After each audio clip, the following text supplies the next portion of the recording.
Hello friends, সুরূপার রন্ধনশালায় দেখো আজকে আমি এসে গেছি। কি করতে বলো তো? একটু খিচুড়ি করব আজকে। হ্যাঁ, নিরামিষ খিচুড়ি, মুগের ডালের খিচুড়ি করব। তার জন্য আমি নিয়ে নিয়েছি দেখো একটু শুকনো লঙ্কা আর একটু তেজপাতা, ওই দুটো আমি এখানটায় রাখছি। আর নিয়েছি 1 কাপ মতো মুগের ডাল আর 1.5 কাপ গোবিন্দভোগ চাল। ফার্স্টে আমি ডালটাকে একটু ভেজে নেব। হ্যাঁ, ওই কড়াতে দিয়ে দিলাম, কড়াটা বসিয়েছি, একটু আঁচটা কমিয়ে দিলাম।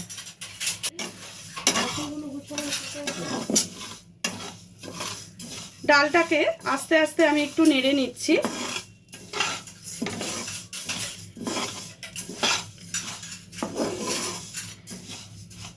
একটু ভাজা হতে দাও ডালটা। ডালটা দেখো আমি অনেকক্ষণ থেকে ভাজছি, আঁচটা কমিয়ে একটু ভাজলাম। এবারে আঁচটা বাড়িয়ে দিয়েছি। এটিকে একটু নাড়াচাড়া করে ডালটা কিন্তু আমি ধুয়ে নিইনি। এবার শুকনোই তো ভাজতে হয়, কিন্তু ডালের মধ্যে দেখবে একটা পাউডার মতো সাদা জিনিস থাকে যেটা শরীরের জন্য ক্ষতিকারক। তার জন্য আমি করি কি জানো তো, একটু ডালটাকে এই ভাজার পর একটু গরম জল বলছি, একটু জল দিয়ে ধুয়ে নেওয়ার চেষ্টা করি। সেটাই এখনও করব। দেখো ওতে একটু জল আমি দিয়ে দিচ্ছি।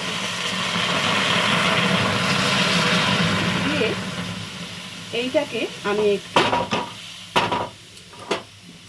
নাড়িয়ে নিয়ে জলটাকে একটু ফেলে দিচ্ছি। ওপরে ধুলোটা বেরিয়ে চলে গেল। আবার কড়াটা বসিয়ে দিলাম। এইবারে জলটাকে একটু শুকিয়ে নিয়ে চালটাও আমি ধুয়ে রেখেছি, চালটা আর ডালটা আবারও একটু কড়াতে শুকনো খোলাতে একটু নাড়াচাড়া করে শুকিয়ে নেবো। জলটা নিয়ে তারপরে আমি তেল দিয়ে আবার একটু ওই চাল ডালটাকে ভেজে নেব। জলটা শুকিয়ে যাওয়া অবধি অপেক্ষা করব। দেখো ডালগুলো মোটামুটি শুকনো হয়ে গেছে, যার জন্য কড়াই লেগে লেগে যাচ্ছে। এর মধ্যে এবার চালটা আমি দিয়ে দেবো। চালটাকেও আমি ভালো করে ধুয়ে রেখেছি, চালটাকে আমি এর সঙ্গে অ্যাড করে দিলাম। দিয়ে আবারও একটু নাড়াচাড়া করে নেব। চালেরও জলটাকে একটু টানিয়ে দেব। অনেকেই আছে চাল ডাল একসঙ্গে ভেজে নেয়, কিন্তু চালটা একটু না ধুলে না ঠিক ভাজাটা আমার ভালো লাগবে না। পরিষ্কার করে ধুয়ে নিয়েছি। এইবারে একটু জলটা শুকনো হয়ে আসুক। আর এদিকে আর একটা কড়াই দেখো আমি চাপিয়ে দিয়েছি এখানে। সেটার মধ্যে আমি খানিকটা সর্ষের তেল দিয়ে দেব। যেখানে খিচুড়ির মশলাটা আমি তৈরি করে নেব। খুব বেশি তেল আমি ব্যবহার করব না।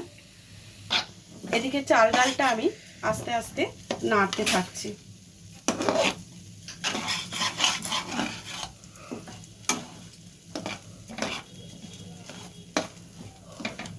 চাল ডালটা প্রায় শুকনো হয়ে এসছে। আর এখানে দেখো তেলটা গরম বসিয়েছি। তেলের মধ্যে সবার প্রথমে আমি দুটো তেজপাতা আর দুটো শুকনো লঙ্কা দিয়ে দিলাম। এই আঁচটা আমি জোর করেই রেখেছি। হ্যাঁ, এবার এই তেজপাতা আর শুকনো লঙ্কাটাকে একটু ভেজে নেওয়ার সাথে সাথে ওতে আমি কিছুটা জিরে ফোড়ন দিয়ে দেব।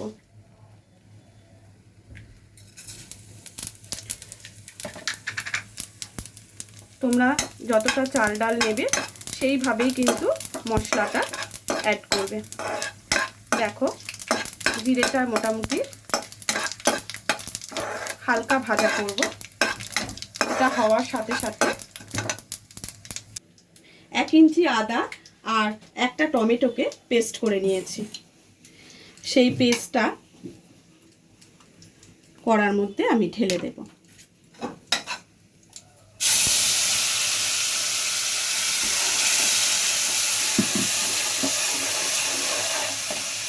এর মধ্যে পরিমাণ মতো মশলাগুলো আমি দিতে থাকবো। ওদিকে চালের এটাও কিন্তু তোমাকে মাথায় রাখতে হবে যে তুমি চালটা ওখানে শুকনো হতে বসিয়েছো।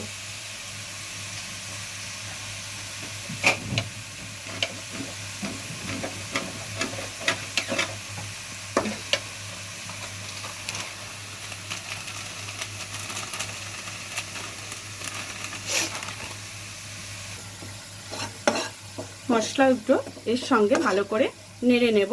আর এই টমেটো বেটেছিলাম সেই ধোয়া জলটাও কিন্তু আমি এর মধ্যে দিয়ে দিচ্ছি।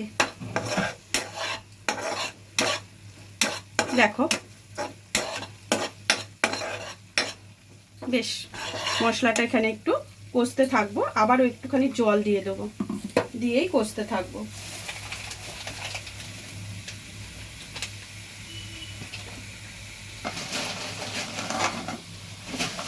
এখানে দেখো চাল আর ডালের জলটা কিন্তু প্রায় শুকিয়ে গেছে। মাঝখানটা ফাঁকা রাখলাম, তার কারণ বলছি।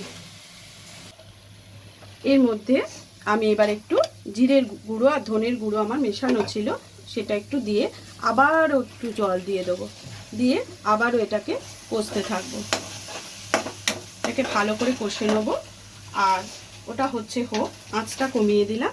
আর এর মাঝখানে যে রেখেছিলাম সেটাই আমি একটু সর্ষের তেল দিয়ে দিলাম, তোমরা ঘি দিতে পারো, আমি একটু সর্ষের তেল দিলাম। এবার চাল আর ডালটাকে, তেলটা দেখো দেওয়ার সাথে সাথে তপ্ত করা পেতে গেছে। এবার ভালো করে একটু নেড়ে নেব। তোমরা বাটারও দিতে পারো, বাটার দিলে বেশি ভালো লাগবে। এটাকে একটু নেড়ে চেড়ে নেব। পুরো চাল আর ডালটাকে তেলের সঙ্গে মিশিয়ে নিচ্ছি। এটা একটু ভাজা ভাজা হোক। আর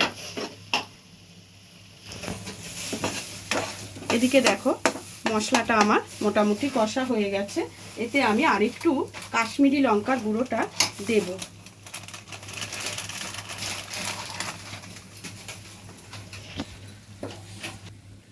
আবারও একটু এই টমেটোর গোলা জলটা আবার একটু দিলাম।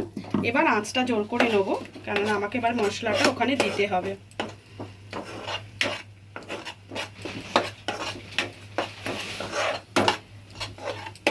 এবারে ভালো লাগছে, কষাটাও আমার মোটামুটি হয়ে এসছে।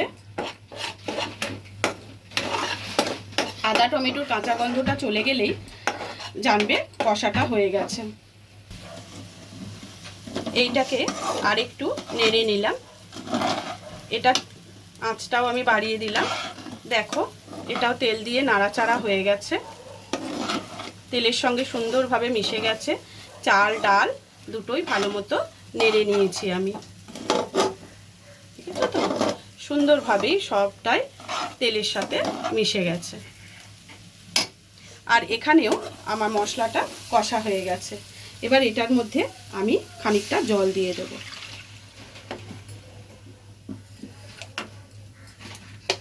আর একটু জল দেব।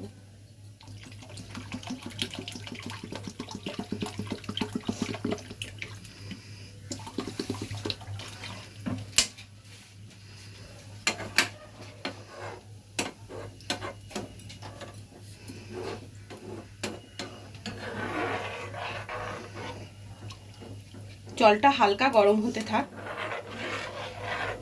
যেটা খিচুড়িতে ঢেলে দেব।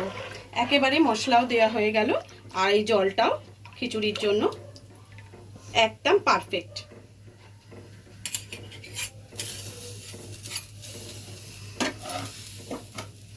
এদিকে চালটাও আমি নেড়ে নেড়ে দিচ্ছি, যাতে ধরা লেগে না যায়। দেখো ঝরঝরে আছে চাল ডালটা, দেখেছো তো?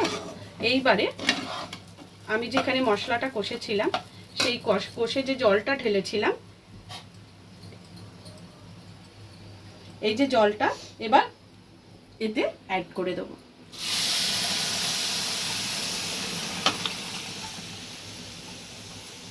পুরোটাই হবে। মশলাটা দেয়া হয়ে গেল, তার সঙ্গে জলটাও আমার অ্যাড করা হয়ে গেল। এবার কড়াটা ধুয়ে বাকি জলটাও আমি দিয়ে দেবো। কড়াতে এখনও অনেকটা মশলা লেগে আছে গো, মশলাটা তো নষ্ট করে লাভ নেই। এত সুন্দর করে কষা হলো। এবার ওতে মশলাটা দিয়ে দেবো, দিয়ে নুন মিষ্টিটা পরিমাণ মতো ঠিক করে আমায় দিতে হবে, যেটা হচ্ছে মেন ইনগ্রেডিয়েন্টস।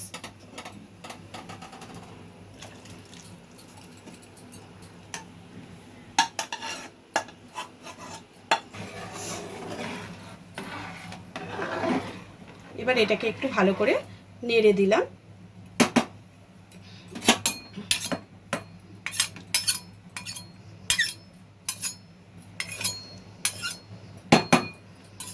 এবার এটা ফুটতে থাকুক, তার মধ্যে আমি নুন আর চিনিটা দিয়ে দিচ্ছি। দেখো এবার আমি পরিমাণ মতো চিনি আর নুনটা এতে অ্যাড করে দিলাম। এটাকে আবারও একটু নেড়ে দিচ্ছি। খিচুড়ি বসালে একটু বারবার নাড়তে হয়, নেড়ে দিচ্ছি।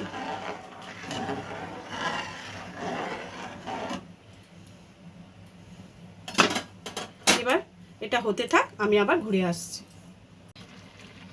দেখো খিচুড়িটায় আমার জলটা শুকিয়ে গেছে, তাই আমি এতে আর একটু গরম জল এখানে আমি করেছি, এটা অ্যাড করে দিচ্ছি। চালটা এখনও সেদ্ধ হতে লাগবে, সেই জন্য এটা অ্যাড করে দিলাম। আর সেই সঙ্গে কটা কাঁচা লঙ্কা আমি এর মধ্যে দিয়ে দিলাম, কাঁচা লঙ্কাটা সেদ্ধ হতে লাগবে। আর একটা জিনিসও আমি এখন দিয়ে দিচ্ছি, যেটা হচ্ছে একটু বাটার দিয়ে দেব। একটা কিউব দেবো, বেশি না, যেহেতু আমি অল্প করে করেছি। দেখো একটু ঘি। আর নামানোর সময় এখানে দেখো আমি আমুলের ঘি রেখেছি, আমুলের ঘি রয়েছে আমার কাছে, এইটা আমি নামানোর সময় দেব। আমি এখন এটা রেখে দিচ্ছি, চালটা সেদ্ধ হোক। আর বাটারটা দিয়ে দিয়েছি, একটা সুন্দর স্মেল আসবে। হ্যাঁ, ওটা হোক। আমি আর একটু নাড়িয়ে দিচ্ছি চালটাকে, জলটা দিয়েছি তো একটু নাড়িয়ে দিলাম, বাটারটা মাঝখানে করে দিলাম। এটা হতে থাক, তারপর আর চালটা সেদ্ধ হলে আমরা ঘুরে আসছি। দেখো খিচুড়িটা অনেকক্ষণ বসিয়েছি, প্রায় 20-25 মিনিট হয়ে গেল। এবার দেখো চালটা পুরো গলে গেছে। কি করে বুঝছি বলো তো? চালগুলো ভেঙে গেছে দেখো, আর ডালের তো কোনো চিহ্ন নেই, তার মানে পুরোটাই গলে গেছে। তার মানে খিচুড়িটা আমার সব রকম ঠিক আছে সেদ্ধের দিক থেকে। এইবারে ওপর থেকে আমি একটু ঘি ছড়িয়ে দেবো। তখন তো আমি দিয়েছি বাটার, খুব বেশি না হলেও দিয়েছি। আমুল ঘি তোমাদের দেখিয়েছি, এই আমুল ঘিটা আমি চামচে করে একটু ভালো করে ছড়িয়ে দেব। ঘিয়ের গন্ধে মমো করবে খিচুড়ি। এই ভিন্ন স্বাদের খিচুড়ি, মানে এই আমার হাতে তৈরি এই খিচুড়িটা নিশ্চয়ই তোমরা এইভাবে করো না। তোমরা হয়তো আরও ভালো করে কিছু করো, কিংবা এর থেকে অন্যরকম কিছু করো, সেইটা অবশ্যই তোমরা কিন্তু এটা একদিন করে দেখো। আর এর ওপর থেকে আমার কাছে ধনে জিরে শুকনো লঙ্কা ভাজা একটু ছিল, একটু মানে আমি এটা করে রেখে দিই, সেইটা এর সঙ্গে কিছুটা গরম মশলাও দেওয়া আছে, এটা এখানে ছড়িয়ে দিচ্ছি। তাহলে রেডি হয়ে গেল আমার ভিন্ন স্বাদের নিরামিষ খিচুড়ি। আজ অক্ষয় তৃতীয়া, আজ তো নিরামিষ খেতে হবে, তাই জন্যই এই সবের আয়োজন। তার সঙ্গে ছড়িয়ে দিচ্ছি একটু ধনেপাতা কুচি। দেখো তো কেমন লাগছে দেখতে খিচুড়িটা।